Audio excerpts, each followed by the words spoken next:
Hello everyone, I am Sanket Singh and welcome back to my channel. So guys, last कुछ I would say month से हम लोग एक काफी drastic change देख चुके हैं tech industry में. Yes, the recession is here. There is a lot of layoffs going on, and the tech industry is going through a lot of things.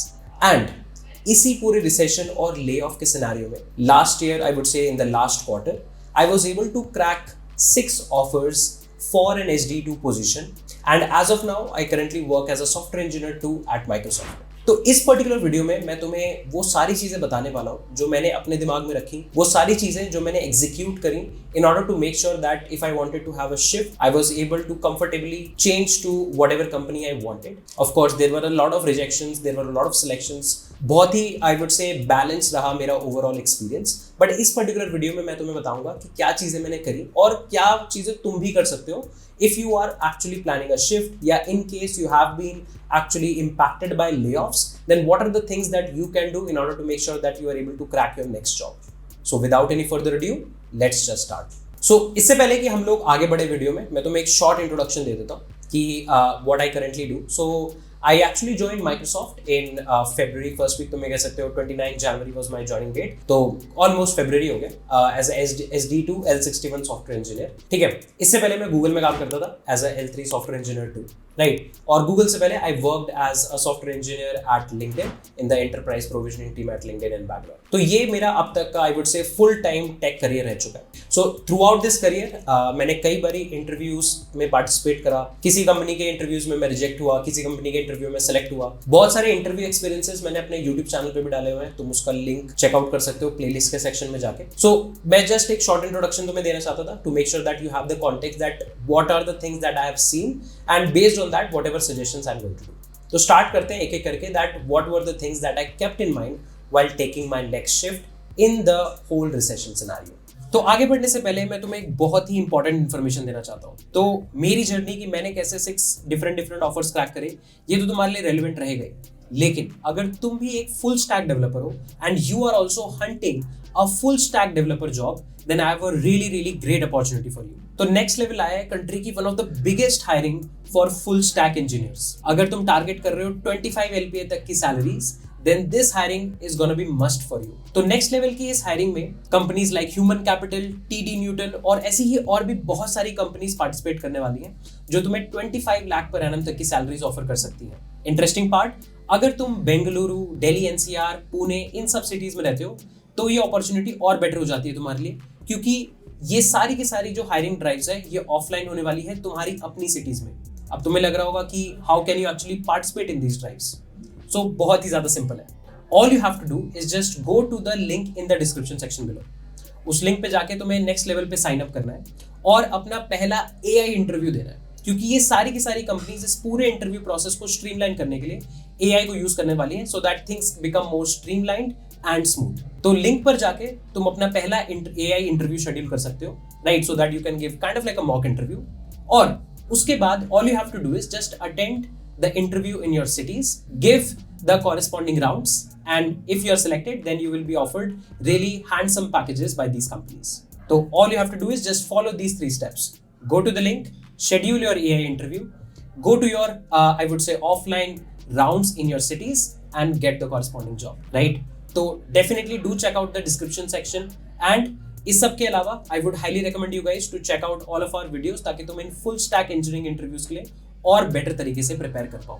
ये अपॉर्चुनिटी उन सारे लोगों के लिए बहुत ज्यादा इंपॉर्टेंट होने वाली है जो अभी एब्सोल्युटली फ्रेश ग्रेड्स हैं या फिर अपने करियर में एक स्विच टारगेट कर रहे हैं for getting some really higher packages. So don't miss out on this particular hiring drive by next level. और अब हम लोग अपनी वीडियो पे वापस चलते हैं. तो देखो यार, ऐसी बात नहीं है कि जब मैंने अप्लाई करना स्टार्ट किया so things were like pretty simple. जैसे मैंने ऑलरेडी एक वीडियो में डाली है कि जो मेरा पहला इंटरव्यू हुआ था इस पूरे हायरिंग सीजन में वो एप्पल का हुआ था एंड आई गॉट रिजेक्टेड. और इवन एप्पल की कॉल आने से पहले और एप्पल की कॉल आने के बाद भी कुछ इनिशियल स्ट्रगल्स रहे थे. फॉर एग्जाम्पल, मैंने बहुत टाइम से अपना रिज्यूमे मतलब सही तरीके से ना टेलर नहीं किया था. मुझे ऐसा लग रहा था कि जो भी मैंने काम किया बस उसको मैंने नॉर्मली लिख दिया and things should actually work out. But overall problem क्या हो रही थी कि रेज्यूमे में ऐसा लग रहा था कि काम थोड़ा फ्रंट एंड ओरिएंटेड ज्यादा है, है, बट मैं जिन जॉब्स पे अप्लाई कर रहा था वो एक्चुअली बैकएंड की जॉब्स थी एंड एक्चुअली मैंने काइंड ऑफ लाइक एक फुल स्टैक इंजीनियर की तरह काम किया था. So there were imbalances altogether. Apart from that LeetCode के क्वेश्चंस, मतलब ऑफ कोर्स जब तुम फुल टाइम सॉफ्टवेयर इंजीनियर की तरह काम करना शुरू कर देते हो तो तुम एक्चुअली कॉलेज लेवल पे या कॉलेज की तरह ऐसे दिन भर बैठ के 10-10, 20-20 लीड कोड के क्वेश्चन नहीं लगाते. सो डीएसए का टच वापस लाना भी एक इंपॉर्टेंट पर्सपेक्टिव होता है. अपार्ट फ्रॉम दैट अपने रोजमर्रा के काम में जो तुम टेक्नोलॉजीज यूज करते हो, जो डिजाइन पैटर्न यूज करते हो, उसको वहां पे जस्ट यूज करना, गूगल करके यूज कर लेना और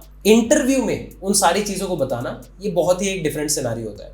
मतलब तुम में से बहुत सारे लोगों ने डिपेंडेंसी इन वर्जन को अपने कोड बेसिस में बहुत बार यूज किया होगा, लेकिन अगर कोई तुमसे सामने डिपेंडेंसी इन वर्जन पूछ ले या तुम एक सिचुएशन दे दे कि यहाँ पे डिपेंडेंसी इन वर्जन किस तरीके से तुम बेटर कर सकते हो या क्या ये सही तरीके से लग रही है नहीं लग रही, उसकी प्रिपरेशन और तुम्हारे रोजमर्रा की काम की प्रिपरेशन बहुत अलग होती है, right. So I had to make sure that my resume is absolutely clean and fine. I actually got a lot of feedbacks on the resume after a couple of rejections कि अच्छा यहाँ से call नहीं आ रही है या यहाँ के HR ने ये फीडबैक दिया है कि रिज्यूमे कुछ ऐसा लग रहा है. And then based on that I made sure that I modify my resume to actually accommodate to whatever positions I'm applying to. And apart from that I made sure कि I actually start doing the lead code questions again, doing the interview relevant questions again, because even if you know the concepts, अगर तुम्हें concepts पता है तब भी ऐसा हो सकता है कि तुम्हारा थोड़ा ना वो DSA का कोड लिखने का टच थोड़ा छूट जाए. क्योंकि ऐसा हो सकता है कि जैसे तुम कभी कभी एज केसेस लिखना भूल जा रहे हो, या फिर ऐसा हो सकता है कि तुम किसी दूसरी लैंग्वेज में अब ज़्यादा काम करते हो और जो तुम्हारी डीएसए की प्राइमरी लैंग्वेज थी उसमें जो तुम्हारे बहुत सारे डेटा स्ट्रक्चर्स थे जो डीएसए में बहुत ज़्यादा काम आते थे, तुम अब उनको यूज़ नहीं कर रहे हो तो उनका सिंटैक्स थोड़ा तुम्हारे दिमाग से हट सकता है. So on and so fourth, बहुत सारी चीज़ें हो सकती हैं. So when you are actually taking a shift as a full-time software engineer to another company, then again your practice of DSA from the very scratch is very, very important. That I also made sure, right? And apart from that, if you are actually interviewing for senior positions, then the concepts of design patterns, concepts of high-level design, low-level design, these are also very important because the work that you have done, you have to make sure कि आप उस काम में identify कर पा रहे हो कि कहाँ पे किस तरह के डिजाइन पैटर्न्स चल रहे हैं. क्योंकि जब तुमसे सवाल किया जाएगा तो तुम्हें अपने वर्क एक्सपीरियंस के बेसिस पे भी उस चीजों को आंसर करना होगा. फॉर एग्जाम्पल जैसे फ्लिपकार्ट के एक हायरिंग मैनेजर राउंड में मुझसे ये पूछा गया था कि किसी भी एक पर्टिकुलर फीचर का end to end RPC flow मुझे समझाना है और किस तरह के डिसीजंस क्यों लिए उस पर्सपेक्टिव में मैंने ये उनको बताना है. तो इस तरह के क्वेश्चन तुमसे पूछे जा सकते हैं. So you need to also make sure ये सारी चीजें तुम्हारी सॉर्टेड रहे. Research and preparation start. जैसे ही मुझे एप्पल का रिजेक्शन आ गया था तो I was like pretty much sure कि अच्छा ऐसा नहीं है कि मतलब सीधा मैं जाके इंटरव्यूज में बैठ सकता हूँ. I need to also prepare and I need to do the due diligence research also. क्योंकि देखो हर कंपनी के क्वेश्चंस पूछने का लेवल, हर कंपनी के क्वेश्चंस पूछने के जो फेवरेट टॉपिक्स हैं वो अलग हो सकते हैं. और मैं ये अपनी बहुत सारी वीडियोस में बार बार बोल चुका हूँ कि लीड कोड के डिस्कस सेक्शन आजकल एक एब्सोल्यूट जेम है. तो ये चीज मैं खुद भी करता था जब मेरे माइक्रोसॉफ्ट के राउंड्स थे, कॉइनबेस के राउंड्स थे, वॉलमार्ट, फ्लिपकार्ट, जिनके भी राउंड्स थे, उससे पहले मैं एटलीस्ट 5 से 7 आर्टिकल्स तो बेयर मिनिमम पढ़ ही लेता था कि अच्छा किस लेवल के क्वेश्चंस हम एक्सपेक्ट कर सकते हैं. फॉर एग्जांपल जो फ्लिपकार्ट का मशीन कोडिंग राउंड था, मैंने वैसा मशीन कोडिंग राउंड अब तक नहीं दिया था, तो उसका एक आइडिया लेना तो बेटर रहेगा ना. क्योंकि मैं सीधा जाके राउंड में बैठ जाऊं और उसमें सरप्राइजेस आए, that's not how you actually crack good I would से कंपनी इंटरव्यूज. तो लीड कोड पे जाके अपनी ड्यू डिलिजेंस पे रिसर्च करना कि अच्छा क्या चीजें पूछी जा रही हैं, कौन सी चीजें अब नहीं पूछते हैं ये लोग, कौन से कुछ फेवरेट टॉपिक्स हैं, डीएसए का लेवल मतलब कितना है. मतलब तुम बैठ के लीड कोड हार्ड लगाए जा रहे हो, लेकिन जिस कंपनी का तुम्हारा इंटरव्यू है वो लीड कोड इजी मीडियम पूछती है, तो लीड कोड हार्ड लगा के कुछ ऐसा फायदा होगा नहीं, तुम्हारा वर्क डन जीरो रहेगा, राइट. तो ये सारी रिसर्च करना बहुत ज्यादा इंपॉर्टेंट हो जाता है. इसके अलावा जब तुम्हारे एक्चुअल ऑफर्स निकल जाए तो तुम किस तरह का सैलरी पैकेज एक्सपेक्ट कर सकते हो, इसकी रिसर्च भी तुम्हें पहले से करनी होती है. तुम खुद को अंडर सेल नहीं करना चाहोगे, तुम ऐसे पैकेज पे नहीं जाना चाहोगे जो उस बैंड का स्टार्टिंग पे है अगर तुम शिफ्ट करके जा रहे हो. तो ये सारी चीजें ना रिसर्च पार्ट पे आती है. तो तुम्हारी प्रिपरेशन का कुछ टाइम, भले 10% टाइम रिसर्च में जाना चाहिए, एंड आई वुड से this will be very beneficial in your overall preparation all together. इस सब के अलावा एक बहुत इंपॉर्टेंट पार्ट होता है कि तुम्हारी नेटवर्किंग और तुम्हारे ओवरऑल नेटवर्क्स कितने स्ट्रांग है. क्योंकि अब ये टाइम है जब तुम्हें शिफ्ट चाहिए, राइट. तुम लेट से किसी सर्विस बेस्ड कंपनी में काम कर रहे हो, तुम किसी और प्रोडक्ट बेस्ड कंपनी में काम कर रहे हो और तुम अब यहाँ से शिफ्ट लेना चाहते हो ड्यू टू मल्टीपल रीजंस. मतलब अब तुम्हें काम बढ़िया नहीं लग रहा है, या फिर वहां पे टीम उतनी अट्रैक्टिव नहीं लग रही है, वर्क फ्रॉम होम चाहिए, कोई भी सिचुएशन हो सकती है. बट अगर तुम शिफ्ट लेना चाह रहे हो, so again referrals are very important.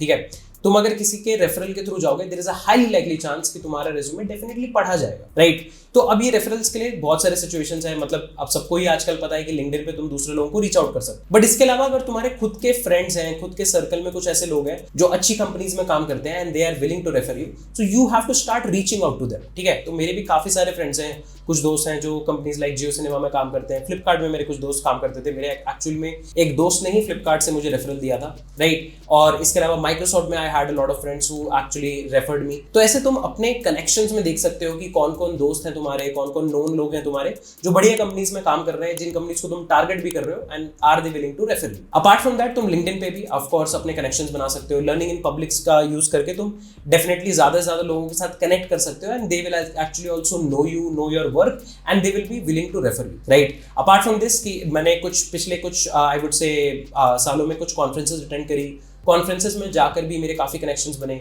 उनको भी मैंने रीच आउट किया। So it was overall a holistic approach to make sure कि मतलब मैं बस जाके डायरेक्टली अप्लाई नहीं कर रहा हूँ या फिर directly just cold I would say career portal पे जाके अप्लाई नहीं कर रहा हूँ। There are some people who are actually ready to refer me, ready to vouch for me, and अगर ऐसा हो जाता है there is a chance, there is a definitely a better chance कि मुझे कॉल आ जाए। एंड अगेन अगर कोई इंजीनियरिंग मैनेजर लेवल का बंदा तुम्हें रेफर कर रहा है, देन तो of course there is like close to 99% chance that you will definitely get a call. So I would highly recommend you guys also to try this out. अब देखो, apart from your interview preparation की जो DSA करना है, जो design पढ़ना है, HLD पढ़ना है, LLD पढ़ना है, इस सब के अलावा तुम्हारी स्किल एनहांसमेंट भी बहुत ज़्यादा जरूरी है कि यार मतलब अब आज के टाइम में कौन कौन से टेक स्टैक्स रेलेवेंट है, तुम जिस टेक्नोलॉजी में बैकएंड करते हो वो टेक्नोलॉजी कितना रेलेवेंट है, जिस कंपनी में तुम अप्लाई कर रहे हो उस कंपनी में किस तरह का टेक स्टैक यूज किया जाता है, उसके हिसाब से तुम्हें इवॉल्व करना है। फॉर एग्जांपल अगर तुम फुल स्टैक इंजीनियर हो, फ्रंट एंड पे भी काम कर सकते हो, रिएक्ट के नए नए वर्जन आ गए हैं, अभी रिसेंटली रिएक्ट का लेटेस्ट वर्जन रिलीज हुआ है, उसमें क्या चीजें चेंजेस हो गई हैं, किस तरीके से अब नए पैटर्न्स पे चीजें बन रही हैं, नेक्स्ट जेएस के नए वर्जन आ गए हैं, ऐप राउटर के बेसिस पे बहुत सारी चीजें चेंज हो चुकी हैं, राइट। तो अपने स्किल को भी इनहांस करना बहुत जरूरी है। ऐसा नहीं है जो चीज तुम्हें 4 साल पहले आती थी उसी चीज के बेसिस पे अब भी तुम दोबारा शिफ्ट ले लोगे, क्योंकि ऐसा हो सकता है वो चीजें अब थोड़ा सा ऑब्सोलीट होने की तरफ जा चुकी हो, राइट। तो it make sense to actually try out new things, मतलब तुम नए नए टेक स्टैक्स को एक्सप्लोर कर सकते हो। यू हैव इनफ टाइम, अगर तुम फुल टाइम सॉफ्टवेयर इंजीनियर की तरह कहीं काम कर रहे हो तो तुम्हारे अपने काम में तुम्हारी इनफ नॉलेज बढ़ रही है। इसके अलावा तुम थोड़ा एक्सपेरिमेंटेशन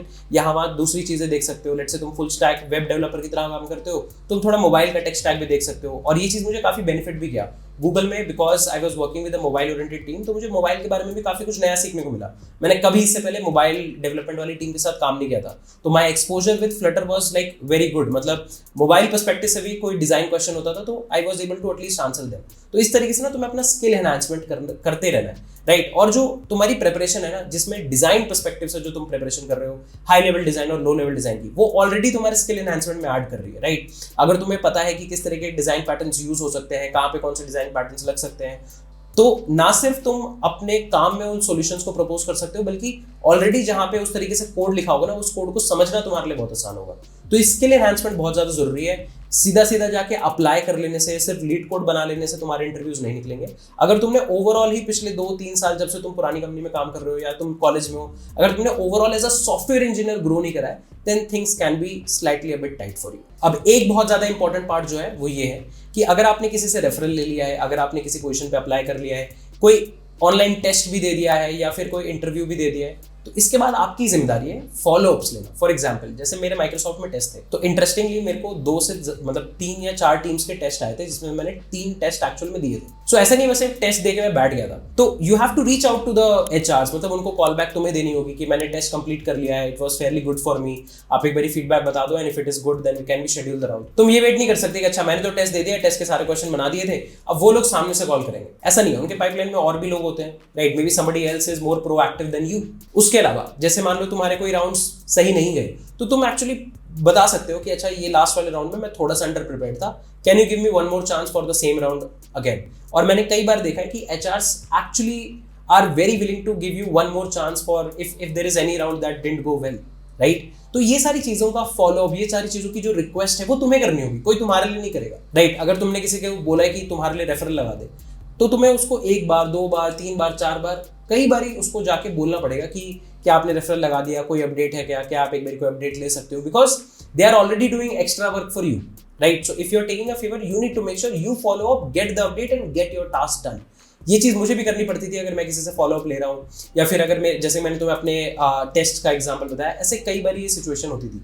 एक और बहुत इंटरेस्टिंग सिचुएशन थी कि वॉलमार्ट में मुझे बता दिया गया था कि मेरा सिलेक्शन हो चुका है, लेकिन सिलेक्शन के 3 हफ्ते तक ऑफर लेटर ही रिलीज नहीं हुआ था, राइट। मुझे पहली बार पता लगा कि वॉलमार्ट के ऑफर लेटर रिलीज होने का प्रोसेस ही काफी लंबा होता है, तो but I was not ready कि मतलब 3 हफ्ते लग जाएंगे। तो I used to constantly take update every, I would say 2 to 3 days कि क्या अपडेट है, क्या अपडेट चल रहा है, so on and so fourth. So if like you keep on taking the updates so other people also know that you also okay, you are also interested in the overall process and you are also very keen to know the final result altogether. तो ये जो follow up वाला part है ये बहुत ज़्यादा important हो जाता है. कई लोग हैं जो फॉलोअप नहीं करते and then like eventually they don't get calls back, और अगर मान लो कॉल आ भी रही है तो उस प्रोसेस में बहुत डिले होना शुरू हो जाता है. You don't want to be into that situation. एक फाइनल चीज, ऐसा नहीं है कि अगर तुम्हारा एक कंपनी में हो चुका है तो तुम मतलब शांति से बैठ जाओ और बस चिल करना स्टार्ट कर दो. आई वुड हाईली रिकमेंड कि you keep on hustling, you keep on giving interviews. कम से कम 2 या 2 से ज्यादा ऑफर निकालने की कोशिश करो ही करो. क्यों?